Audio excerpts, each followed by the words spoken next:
HARK, we are here. It is time. 2024 is rolling on full steam ahead with a huge batch of previews to take a look at. We've got draft rules, we've got sealed rules, we've got an FFG live stream to go over, an article that we can take a look at. It's all kinds of insanity and craziness. So join me as we go through those previews, plus all the extra ancillary rules and stuff like that, as we move on ever towards that March 1st pre-release, March 8th release date for Star Wars Unlimited. Our first previews come by way of Tabletop Misfits. We've got 2 cards to go over here, so let's get started. We have here Vanguard Infantry, a 1-cost command ground unit, 1 power, 2 health trooper. When defeated, you may give an experience token to a unit. It's a common, number 108 out of 252 in SOR. This is a cheap unit. If you want to run the go wide strategy with troopers, this is where you're going to want to be putting in a lot of your effort. Running 3 of these is going to give you potentially 3 experience tokens that you can divvy up. For a lot of people who really like the upgrades that have just like an effect like infiltrator skill and an experience token attached to it, or snapshot reflexes, technically this is a little bit better because this is a body that can attack itself and then also give an experience token when it's defeated. This is probably going to be a limited filler for your draft and sealed decks, because it is a common, so you're going to see this pop up a lot.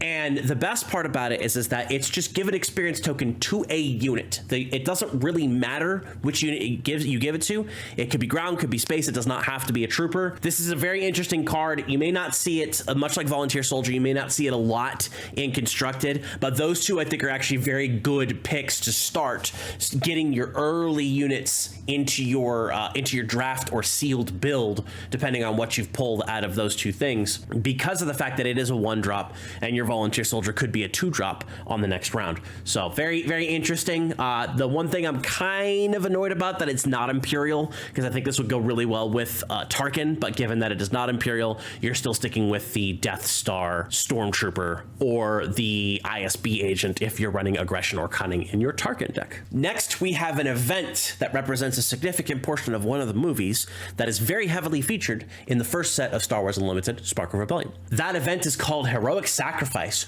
1-cost aggression heroism tactic event. Draw a card, then attack with a unit. For this attack, it gets +2/+0, and it gains when this unit deals combat damage. Defeat it. It is a rare, number 150 out of 252 in SOR. This is the payoff that people have been looking for Change of Heart, since Change of Heart was specifically previewed. So if you're running an aggression, cunning, heroism deck, you can Change of Heart something, then Heroic Sacrifice it with this card and still have another card in your hand to be able to do other things. I think one of the biggest benefits this card has is the fact that it does refill itself when it uses it. You play it, you draw your card, then you attack with the unit. It's a very interesting design. You do get the +2, but you do have to lose the unit that you're using.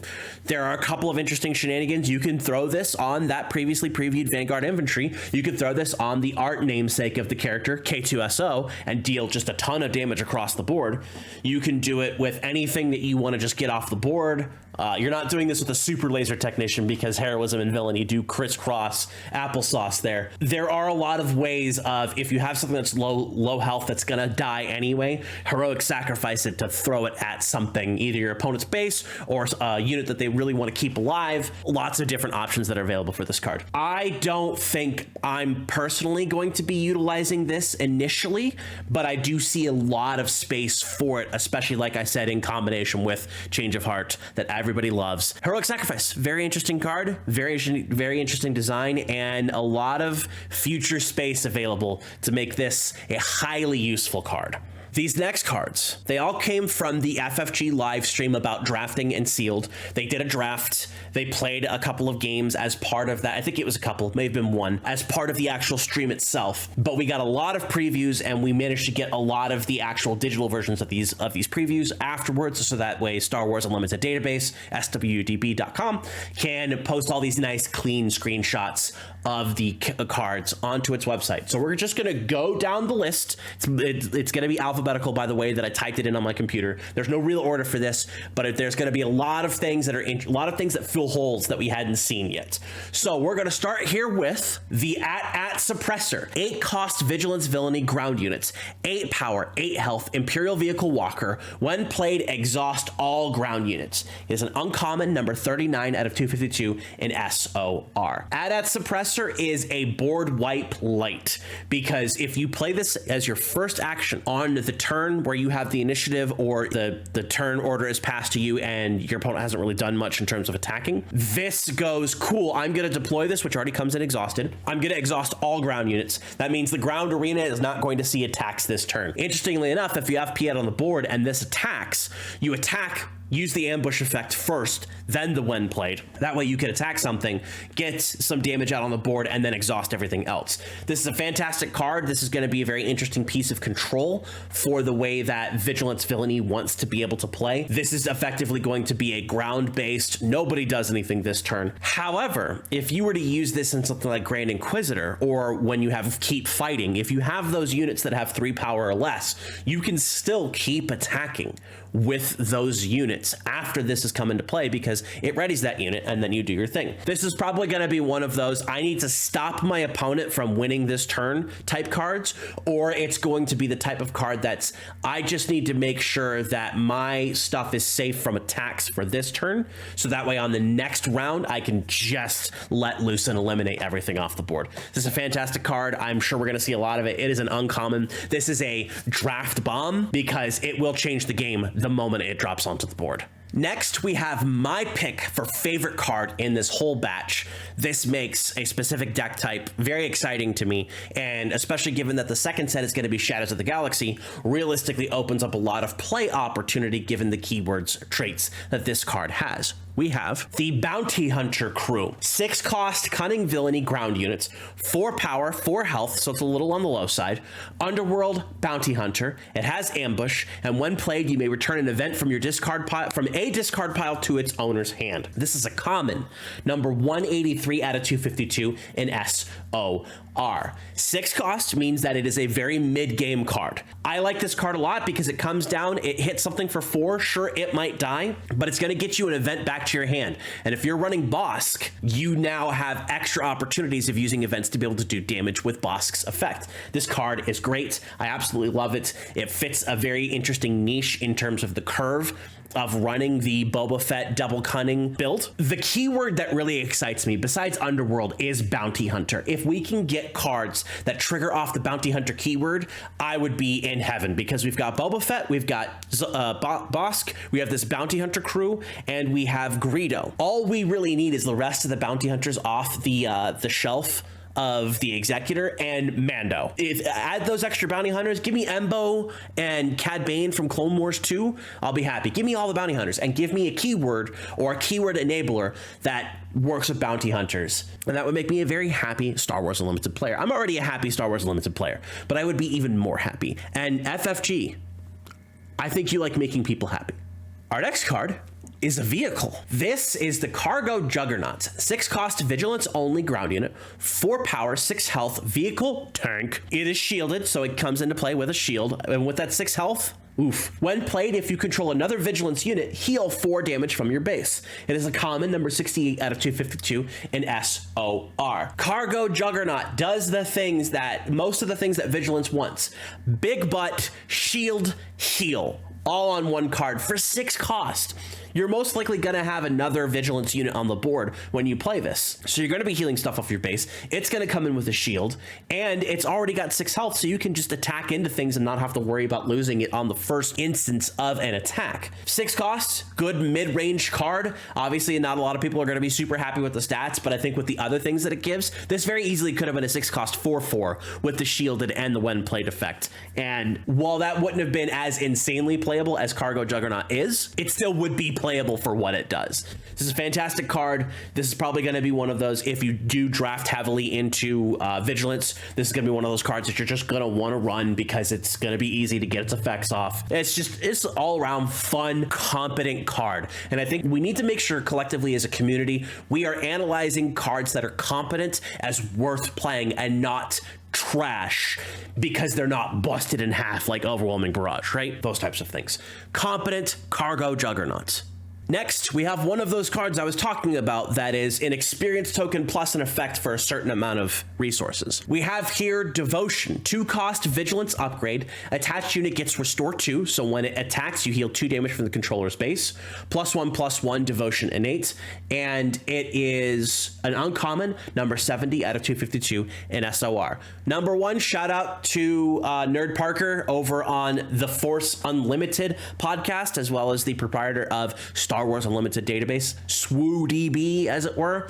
He's a big fan of this card, and I'm not a big fan of this card, but I do appreciate the willingness to actually want to make sure that this works. At its face, it's a 2-cost experience token that also gives you Restore 2. So if your goal is to restore health on your base and keep yourself alive, this is actually a very good card to do that. Sure, it costs 2. You could have another unit, or you could put those 2 resources into something that's bigger, that's going to get you better stuff. But if you're running a deck that has a lot of Restore in it, this is going to give you extra Restore as well as the extra damage to be able to get things done.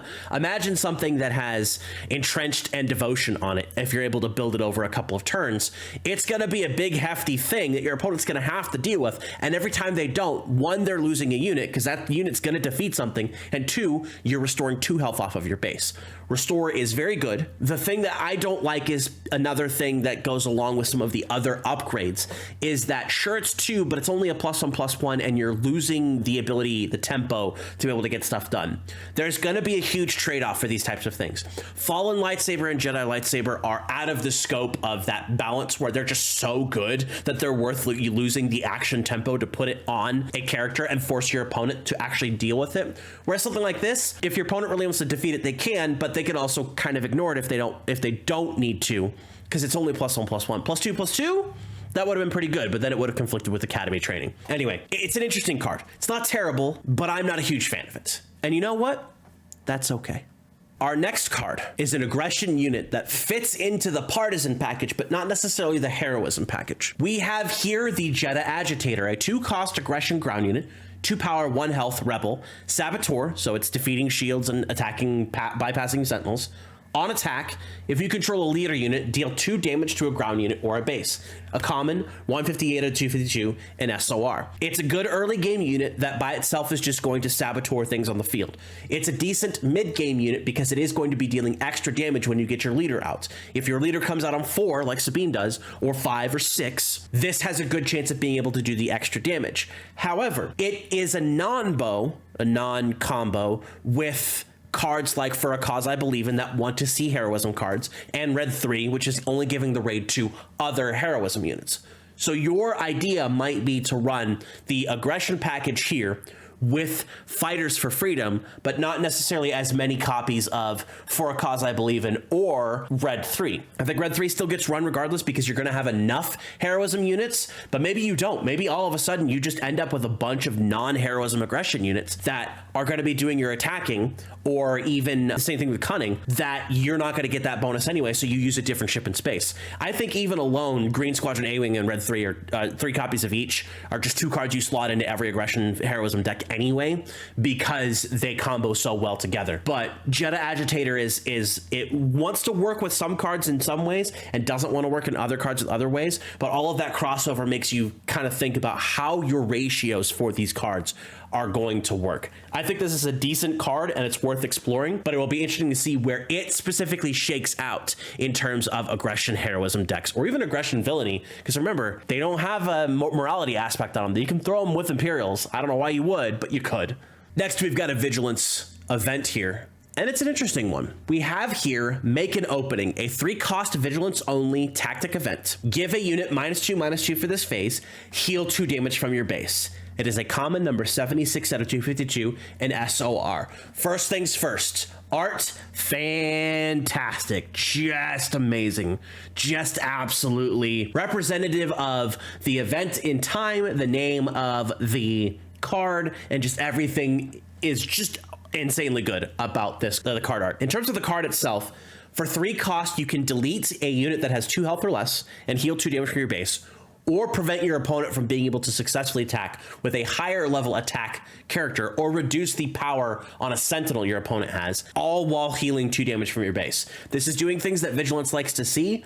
I just think there are other events that Vigilance wants to see more than make an opening. It also depends on how you're building your deck and what the purpose of different things are. If you're wanting more heals, throw repair and make an opening together, you get a lot of heals. If you want the -2/-2, you do that as well. That works really well with Luke and the Jedi lightsaber. All kinds of interesting combos there as it pertains to this card. This is another one of those pseudo removal cards that's going to be really effective in limited, because there are going to be a lot of units that have 2 health or are at 2 health remaining that you can just say, cool, delete and I heal. It's a decent card. This is a competent card. I just don't know how often it's going to be used. It'll be worth testing out and seeing how well it works. But especially with Vigilance, because Vigilance has Vanquish and Takedown, those cards are probably going to see more play compared to something like Make an Opening. But who knows?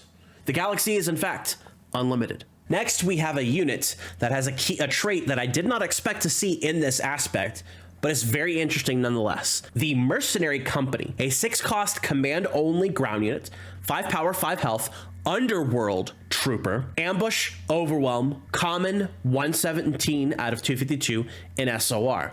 This is actually a really good card, because if you think about it, this is effectively a 6-cost event that says delete a unit that has 5 or less health, overwhelm any remaining health that unit has. 5/5 for 6, not necessarily the best stats, but because it does have these 2 abilities and it is a single aspect, this is going to be really good for trooper decks. This is going to be really good for decks that want to be able to ambush those units out and deal with the opponent's units on the base. If you have a Callus on the board and you ambush this out to defeat one of your opponent's unique units, that's a card that replaced this thing once per round, obviously, that you were able to utilize with the Mercenary Company. Underworld is very surprising. Trooper is not. I think this is a fantastic card. I think this is a great card for limited, and it really does showcase that they put a lot of thought into limited without making cards that are only good in limited throughout the majority of the set. That is one of the things that does bother me a little bit about games like Flesh and Blood and Magic the Gathering,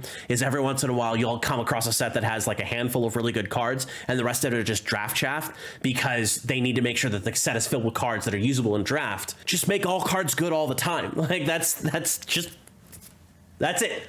Just make all cards good all the time. Mercenary Company, though, I'm excited to see it get some use.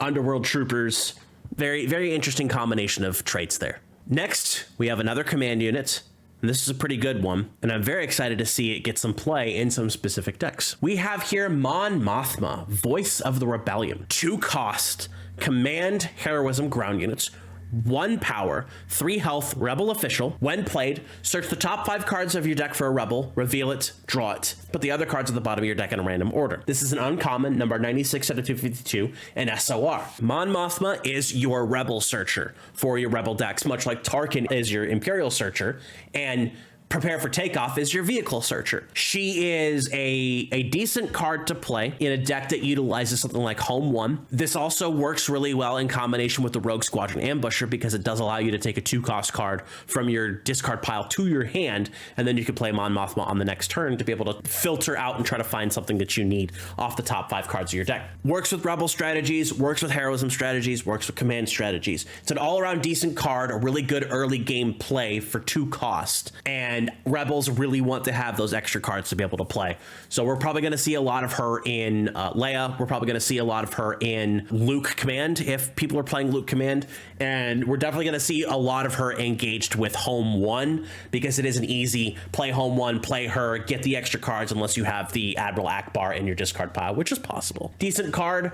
If it's that unique, this actually might even be good in Hera to be able to search out a specific Spectre if you're missing your curve. So I do like this card a lot. I'm actually probably going to put this in Hera. We shall see. Next, we have another aggression event to check out. This one's interesting. This is Power Failure, a 2-cost aggression tactic event. Defeat any number of upgrades on a unit.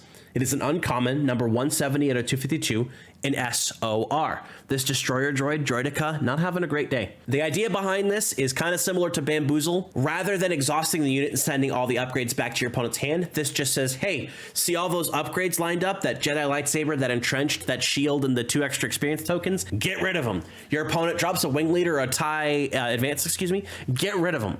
Power Failure is what aggression does to upgrades, which is just flat out defeat them.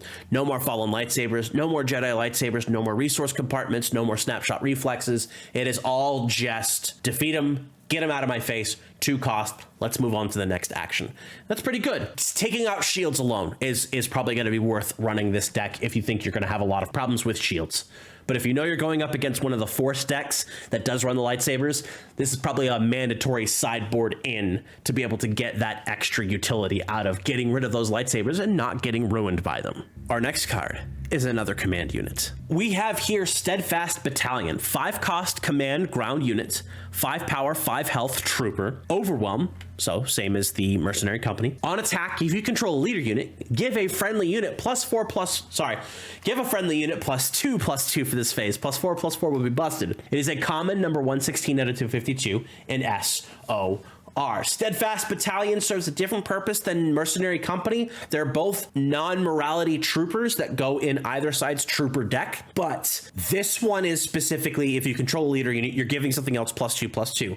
This is an interesting target for something like Overwhelming Barrage, because you can do that extra damage to knock out a bunch of extra enemy units on the board, and then you'll have +2/+2 from that to be able to make this a 7/7, which then can hit another unit and overwhelm that damage onto your opponent's base. And when it does the attack, if you control your leader, you can give something else +2/+2. Let's say a Vader, let's say a Tarkin, let's say a Leia, anything like that. You probably wouldn't play this in Leia, but you could. Limited. Remember, limited is important. Steadfast Battalion is a really decent common for what it does. 5 cost 5/5 with overwhelm is actually pretty good stat line. I think a lot of trooper decks are going to be running it, and I wouldn't be surprised if this continues to be a trend for this card to be useful in the future, especially getting towards Twilight of the Republic, where we're going to have a ton more troopers that are going to synergize with other trooper types. But right now, run this with General Tag, and you're going to be getting a lot of extra damage based upon what this card alone can do with a couple of extra experience tokens. Next, we have probably the most interesting event previewed for this batch of previews this week from FFG. We have here Strike True, a 3-cost command tactic event. A friendly unit deals damage equal to its power to an enemy unit. This is a common, number 127 out of 252 in SOR. So this is kind of a powered down version of Overwhelming Barrage. Rather than giving a bunch of extra power to a specific unit and then have that unit blast everything, you can say, hey, this one big unit, I'm gonna have it just punch your other unit for 3. That's really good. I think Strike True is a very good batch of removal as long as you have the extra units to be able to power through with it. I like the art on this one a lot, actually, representative of Luke from Return of the Jedi. We did get that Luke unit who's pretty cool. Hey, use this on Luke unit and Luke unit can knock out a bunch of stuff. Fantastic card. It's going to be one of the top removal cards in the game, I think. Takedown, Strike True, Waylay, and probably Open Fire, but maybe not necessarily. I think they all fit in a very good niche of proper removal for that specific aspect. Next, we have a command upgrade that we have here, Traitorous. This is a 5-cost command upgrade. When this unit becomes attached to a non-leader unit that costs 3 or less, take control of that unit. When this upgrade becomes unattached from the unit, that unit's owner takes control of it. +0/+0 innate. This is a rare, number 122 out of 252 in SOR. I've seen discussion about this card, and I'm going to go ahead and let the community peel off in the way that it does for specific things. I think this card is absolutely awful. This card is not good. You are paying 5 for an upgrade and an action to take control of something that costs 2 less than this. Mind you, there are some really good units that cost 3 or less that can be taken control of. You could take control of an R2-D2, you could take control of a Red 3, you could take control of a Greedo, a couple of different things that are based upon that, but you're paying 5 to do that. You can take control. The biggest play I've seen discussed is you can take control of your opponent's sentinel, whether that's a wing guard, trooper, or a cell block guard. And I think that's probably the most effective thing you could do, because that turns the sentinel from your opponent's side of the field to your side of the field. But for 5 cost, I don't know why you wouldn't just play your own sentinel or play your own tool that can eliminate something that's on the board. Traitorous is the type of card that I think a lot of people are going to go, this is really cool because I can take control of one of my opponent's units. And then they play it and they go, oh, I paid 5 to get less than 5 worth of value out of the card itself. This actually might be, to me, one of the worst cards in the entire game. I understand the limitations to it. I don't agree with them, but I understand why they're there. This is just not a good card, and just flat out. Can't really say anything else other than that. But this is absolutely not a good card, and you'll probably never catch me using it. Our last preview for this period is actually not what I was expecting to get from the Unlimited FFG Twitter account, link below. It's a lot better, actually. This is a very interesting card, and we're going to check it out. This is Jabba the Hutt, Cunning Daimyo, 4 cost Cunning Villainy ground units, 2 power, 8 health. Underworld Hut. Each trick event you play costs 1 resource less. When played, search the top 8 cards of your deck for a trick event, reveal it, and draw it. Put the other cards on the bottom of your deck in any random order. It is a rare, number 181 out of 252 in SOR. There's a trend here for Cunning Villainy, utilizing certain characters to get your resources back, and then utilizing characters to be able to search for something specific, and then your payoff being something like Bosk to be able to just ping units on the board with all the events that you play. The list given of available targets for Jabba the Hutt's effect are Shoot First, Asteroid Sanctuary, Waylay, and Bamboozle. 3 of those are very easily slottable into Cunning Villainy, and while Bamboozle is as well, you realistically will have to pay its secondary cost to make it worthwhile, which is discarding another Cunning card, which might not necessarily be a bad idea, especially if you use something like Bounty Hunter Crew to get your events back. Jabba the Hutt on 4, Bosk on 5, Bounty Hunter Crew on 6, in terms of the resources, in order to be able to get those events back and continuously use them. So long as Boss can survive, which he's going to be the main target, you can utilize the extra events that Jabba is helping you pay less for, and Bounty Hunter Crew is helping you get back each time you play them. It's genuinely a fantastic set of options. When I first looked at this card, I was like, you know, I'm not feeling it. But after really looking at it, he's basically a big butt to sit on the field and make your trick events cost less. 3 of which you're going to want to run in that deck. 2 of which you're going to want to run in that deck anyway. Shoot First and Waylay. Asteroid Sanctuary gets a lot more powerful because it's no longer a 2 cost. It's now a 1 cost. And that's pretty good to be able to exhaust a unit and give one of your 3 cost or less units a shield. There is definitely a curve available for Cunning Villainy right now, especially if you're going to be using something like Boba Fett. My biggest hope going forward with Star Wars Unlimited and Shadows of the Galaxy, which is set 2, is we get a lot of underworld help. I think that Cunning Villainy, even double Cunning Villainy, is going to be strong. And I'm very excited for that because that's definitely one of the first decks I want to build. And it might even be the deck I just end up running. Fantastic card. I like the art. I think it's neat. It's a very stylistic version of Jabba the Hutt. And you got 3PO in the back here. But overall, and we've seen this art for a long time. This was back in the quick start rules that we had access to this art. But overall, this is a fantastic card. Because it's a 4 cost, it's probably a 3 of in your Cunning Villainy decks that want to be playing trick events. Excited, looking forward to more. On January 3rd, 2024, the first official stream of 2024 in the year of Star Wars Unlimited, we had a draft stream, and it was a very fun draft stream. Now, I did not catch this live. I did actually end up going back and rewatching the entire thing. I was thinking I was only going to watch the beginning part and then let them play their games, but I ended up watching the whole thing. It was very entertaining, very fun to go through. So we're going to go through here line by line. There's some stuff here. I'm not going to go over a lot of the gameplay. There's a couple of tidbits in terms of the gameplay itself, but you should go and watch this draft gameplay stream because it's very important going forward for some stuff, and it was also very good gameplay. We had six people On the stream, we had Xander Tabler, our host and community engagement specialist. We have Josh Massey, the organized play program manager.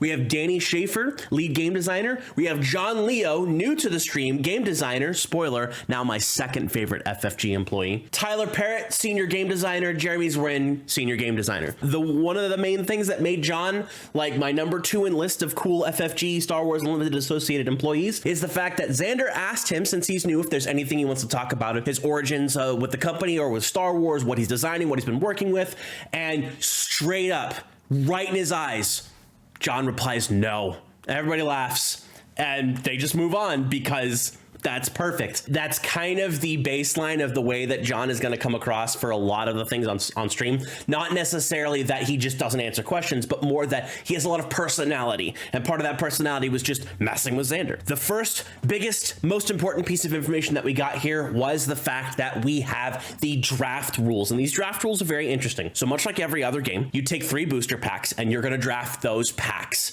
in terms of cards that you'll be building your deck with.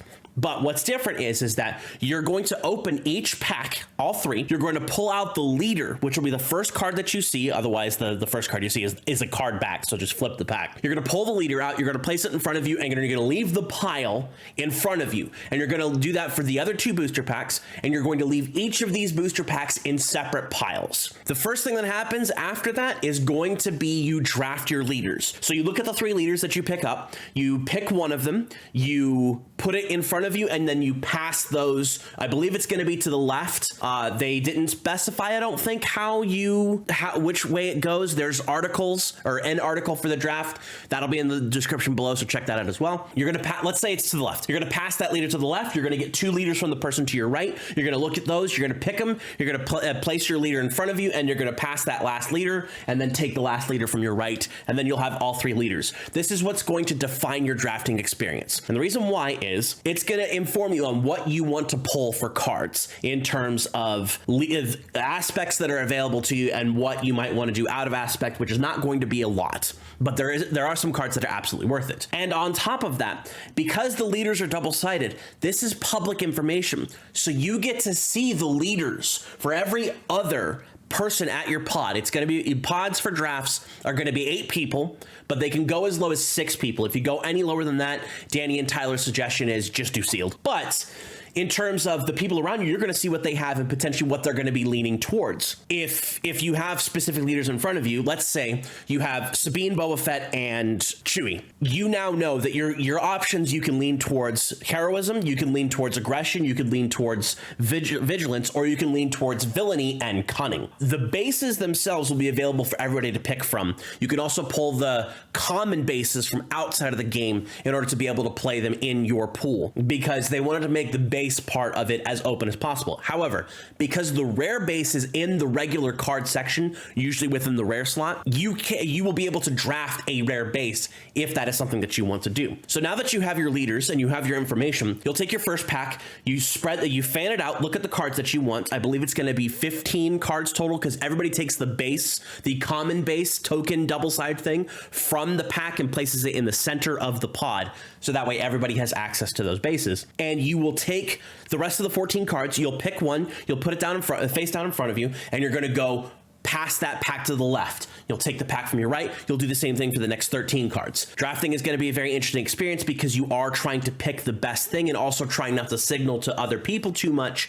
what you're pulling, even though your leaders are in front of you, and try to also consider what's going to be being passed the other direction for the second pack. So once all the cards are finished with the first pack, you take the second pack, you again pull out the base, put it into the center, then you take the 14 cards, you pick one, place it face down, and pass those packs to the rest of the pack to the right. Left, right, left is usually the draft mechanic for it. First pack left, second pack right, third pack left.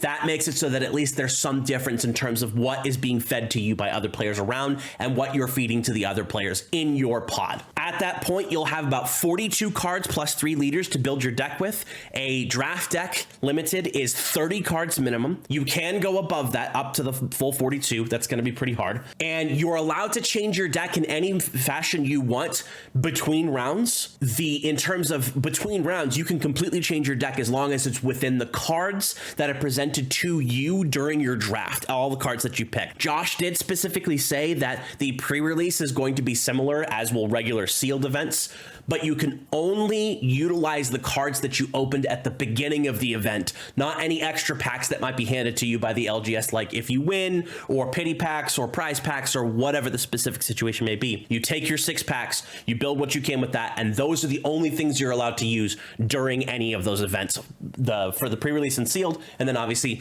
your draft deck, draft pile of cards for draft. And that's it. You just play games after that. It's pretty easy. It's a very difficult skill to master, but as you continue pulling the cards and building decks out of the things that you do in drafts and making decisions on what's going to be the best pull for you to be able to further your deck strategy and what you might want to quote unquote hate draft against your opponents. If you get past a really good card that your opponent to your other side is going to want for their deck and you don't see anything else that's absolutely of worth value to you, it is a viable strategy to take that card and basically bury it in your pile, never to see play, because you don't want somebody else to get past this card. You probably don't do that for your first, second, third, maybe even fourth pick, but further on down the line, that might be something that happens. Or if you see an overwhelming barrage in your opening pack and you know the person next to you has green and or villainy, you probably take that just to bury it if you don't even want to use it yourself. On the stream, and this is one of the reasons why I recommend watching the stream, they showed off a bunch of the hyperspace cards and a bunch of the foil cards they pulled, and these foils look sweet. I am so excited to be able to take a look at the actual foils as we're going to be opening cards here in 2 months, less than 2 months.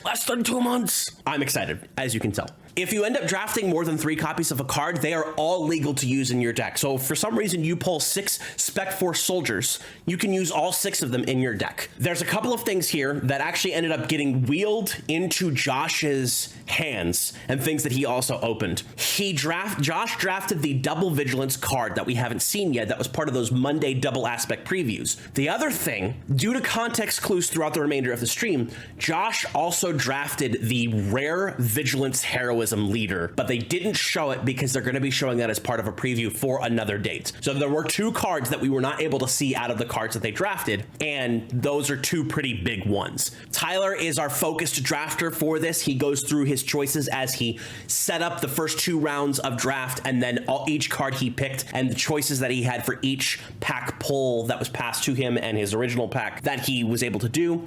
One of the things he said afterwards when he had all his cards is that in a limited deck, he likes to have 23 units. That's pretty good. That leaves 7 cards to hit the minimum of 30 in order to be able to have a vast majority of your deck being units that are playable on the board. When you do pre-releases for Magic the Gathering, they'll give you a piece of paper inside the box that kind of gives you a breakdown of like how many creatures you want, how many spells you want, how many lands you want. Luckily, we don't have to deal with lands. Every card is resourceable, so we're just basically dealing with units and non-units, and that's fantastic. The last thing here is we had 2 matches that we were able to see. John Leo versus Tyler Parrott. That was a fun game. Very exciting. You should watch that. The second game, though, was Josh Massey versus Danny Schaefer.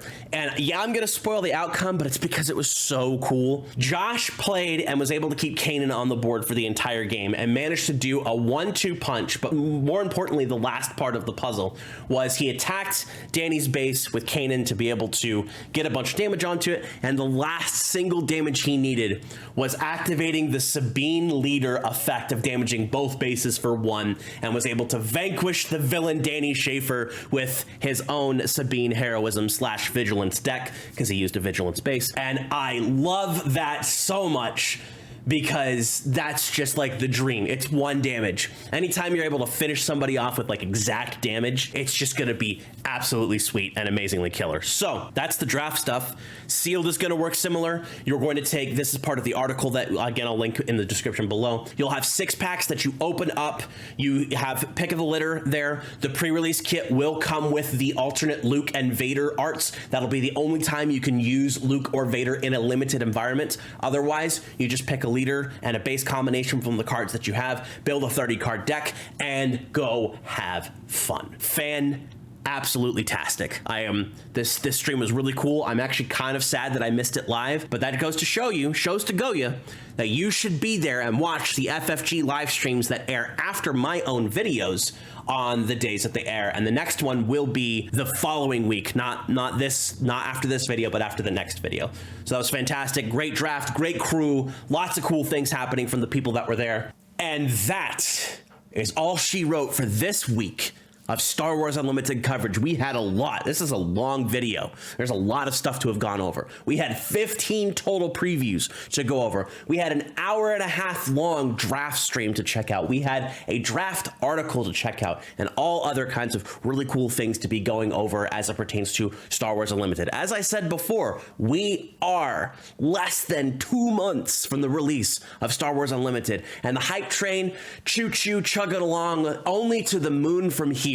I am very excited. I can't wait to be able to get these cards in my hand, to be able to open boxes, to be able to open packs on stream, do some YouTube openings for stuff like that. When we finally get all of this set together, all 252 cards known, I will be going through and doing a breakdown of each individual style aspect. So aggression, cunning, vigilance, command, and comparing and contrasting and giving a quick rundown of what I think of each card, whether it's going to be playable in a large amount of decks, it's going to be competitive, viable. These are all going to be in my opinion, but it's a great base level for people to go and check out and look and see what they want to be running, and an overall review, not a tier list, but a review of each leader as it pertains to the aspects that they contribute to. So those will be in the future, probably closer towards the end of February, maybe even the beginning of March. It's going to be a lot of work, but it is something that I do want to do and make sure that it is available for everybody out there that wants to be seeing those things. If that's something you'd like to see, please let me know in the comments below. I am trucking along with these videos. I know that they're only weekly. I know that there's a lot of other creators out there that are putting out content every day. It's not really something I am capable of doing at the moment, depending on other factors. It could be something that happens in the future. I would like to get some gameplay videos out, but this draft stream, and this specific video as well, really got me excited, more so than I was before, for everything that's going to be coming in the future for Star Wars Unlimited. So with all that being said, make sure you drop a like on the video, subscribe to my channel, please. It really does help me out and get my stuff into the algorithm when you like on the video, subscribe to the channel, leave a comment, share the video with your friends, watch the videos, watch another video on my Star Wars Unlimited playlist, all the other lovely YouTube stuff that all the YouTubers have to do to get their product out to the markets. But I hope you are as excited about Star Wars Unlimited as I am. And with that, I will see you in the stars.